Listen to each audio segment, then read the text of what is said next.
আসসালামু আলাইকুম। ভালো আছেন সবাই? আসলে স্বার্থে আঘাত লাগলে সবাই মিথ্যা হয়। শুধুমাত্র নিজেরাই সঠিক।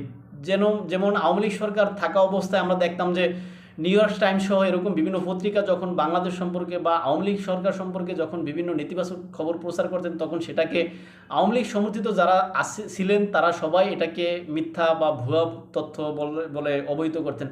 তখন এই সুযোগটা লুফে নিতেন বিরোধী দল সহ বিভিন্ন সংগঠনগুলো, তারা এটাকে সঠিক বলতেন। সময়ের পরিক্রমায় আজকে দেখলাম যে নিউ ইয়র্ক টাইম একটি খবর ছাপা হয়েছে, যেটাতে বলা হয়েছে বাংলাদেশ মৌলবাদতন্ত্রের দিকে যাচ্ছে। সেটাতে বর্তমান সময়ের আমাদের যে প্রধান উপদেষ্টা তারা এটা প্রতিক্রিয়া জানিয়েছেন, যেটা ভুয়া এবং মিথ্যা বলে অবহিত করছেন।